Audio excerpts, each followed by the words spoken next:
रहा था, लेकिन मैं समझ नहीं पा रहा हूँ कि आप लोगों के सामने मैं अपनी बात रखूँ तो कैसे रखूँ। मुद्दा कांवरिया का बात एक धर्म विशेष को दरकिनार करके उसके विकल्प करने की बात, तो मैं समझ नहीं पा रहा हूँ कि ये धर्म संसद है कि आप कांवरियों की मूल समस्या को समझना चाहते हैं या उनके द्वारा फैलाई जा रही संस्कृति को समझना चाहते हैं। पहले तो आप अपना लक्ष्य हासिल तय कर लें कि आपका लक्ष्य क्या है।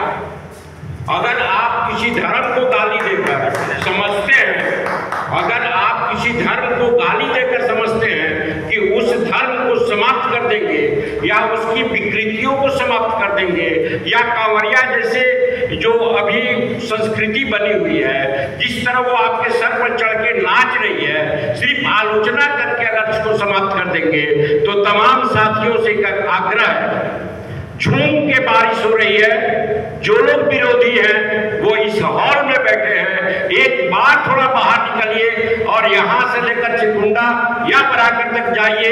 भरी बारिश में किस तरह उन कांवरियों के लिए खीर बांटी जा रही है और किस तरह युवा वर्ग इस अभियान में लगा हुआ है, तब आप समझ पाएंगे कि आप क्या कर रहे हैं और आपका दुश्मन क्या कर रहा है।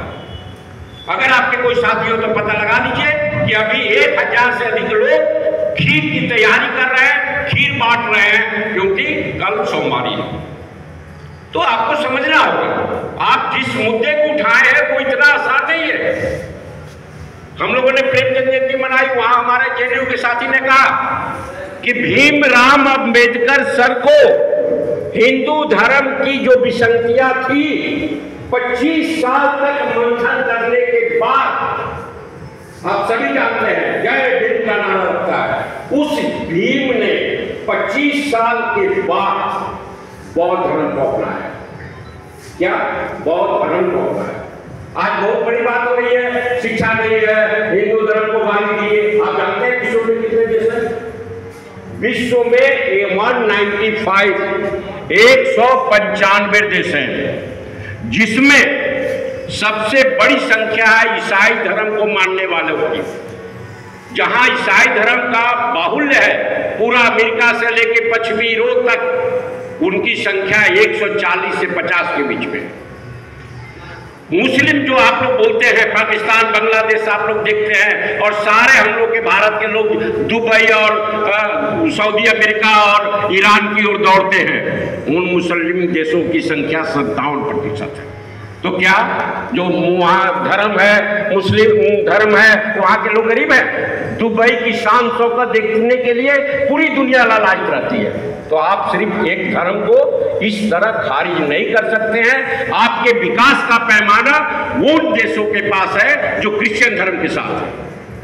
आपके बौद्ध धर्म के लोग, 12 ऐसे देश हैं जहां बौद्ध धर्म का प्रचार है। आपको उदाहरण के लिए चाइना आपके सामने है, चाइना में बौद्ध धर्म के लोग सबसे ज्यादा है। तो क्या वो विकास नहीं कर रहा? आपको धर्म को थोड़ा समझना होगा। बहुत विशाल विषय है, मैं आपका ज्यादा समय नहीं लूंगा।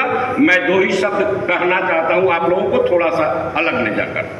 धर्म की शुरुआत, किसी भी धर्म की शुरुआत वो एक जीवन में अनुशासन की रूप में सामने आता है। और यही अनुशासन जो मनोरंजन दा बोल रहे थे कि शासकों के हाथ में चला जाता है। शासक जब ये समझ लेते हैं कि इस अनुशासन को अपने हिसाब से चलाना है, तो भारत जैसे देश में मनुस्मृति ग्रंथ का रचना होता है। जो मुस्लिम देश हैं वहाँ कुरान की रचना होती है, जो वो लोग हैं जहाँ क्रिश्चियन है वहाँ बाइबल की होती है, और इनके विकल्प में आया सिख धर्म जो है गुरबानी को करता है। तो हर धर्म को चलाने के लिए एक स्मृति है, और मनुस्मृति सनातन धर्म हिंदू का है। और आप हिंदू धर्म को इतने भाषणबाजी से समाप्त कर देंगे।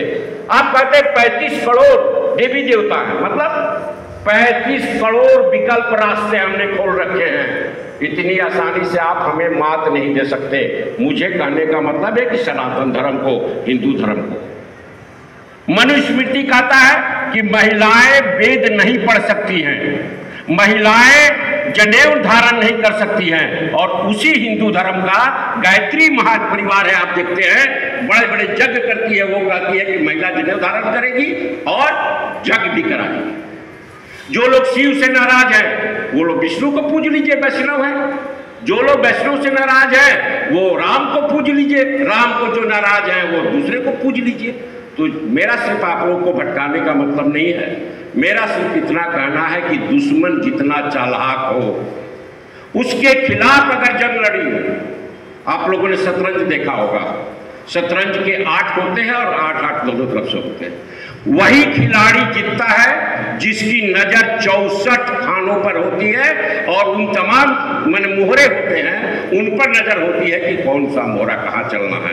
अब मैं यहाँ से आप सभी साथियों से आग्रह करूंगा कि इसको बहुत हल्के में, हिंदू धर्म के खिलाफ अगर लड़ाई लड़नी है, उनके विसंगतियों के खिलाफ लड़नी है, तो आपको भी उतनी बड़ी तैयारी करनी होगी। अब मैं लौटता हूँ कांवरिया की ओर।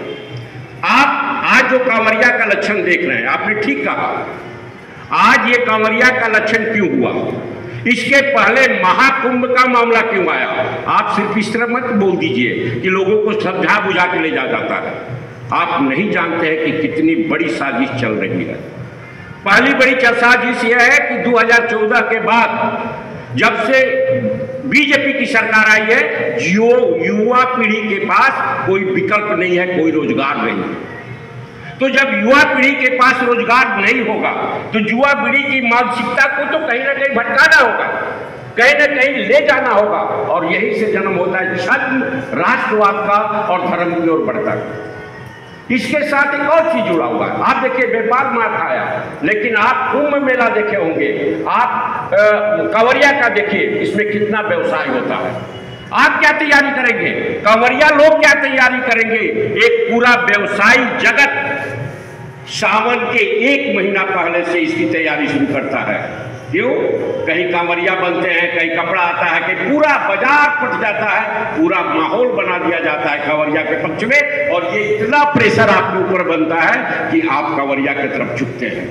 एक और बात, अब हमारी जो सत्ता है वो हिंदू राष्ट्रवाद की ओर जा रही है। उसका स्लोगन पहले से है, आरएसएस के 100 साल पूरे होने वाले हैं, वो अपनी सरकार है, वो चाहती है कि हमारा हिंदूवास का नारा बुलंद हो। एक तरफ मुसलमानों को सड़क पर नमाज पढ़ने से रोका जाता है और एक तरफ 1 माह तक पूरा नेशनल हाईवे कांवरियों के लिए खुला छूट दिया जाता है।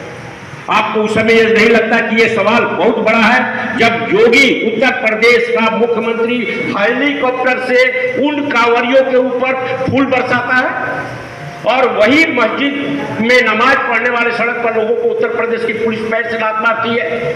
आपको समझ में नहीं आता है कि सत्ता कितने बड़ा खुंखार खेल रही है। कांवरियों के नाम पर जो युवा पीढ़ी, लंपट युवा पीढ़ी है, जिसको पूरी तरह से नशे में ढकेला जा रहा है, आज उत्तर प्रदेश में आतंक बन के छा गई है, लेकिन किसी भी कांवरिया के खिलाफ कोई कार्रवाई नहीं होती है। आपको नहीं समझ में आ रहा सत्ता कहाँ खेल रही है?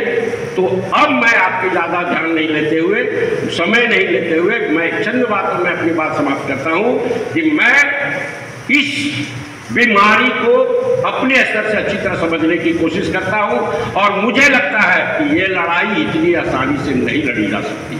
अगर कांवरियों के बढ़ते मानसिकता को समझना है तो आपको संस्कृति के मोर्चे पर, धर्म के मोर्चे पर, व्यवसाय के मोर्चे पर, युवकों के मोर्चे पर, आपको दुकानदारों के मोर्चे पर, और सबसे बड़ी बात है कि एक बड़ी जमात जो है उन तमाम मुद्दों पर, शतरंज के जो 64 जो खाने हैं, उन हर खाने को आपको मजबूती से पकड़ना होगा।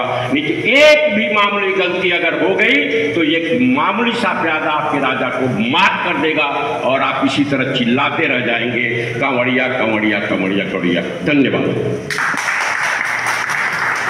प्रदीप सुमन जी, आपको धन्यवाद।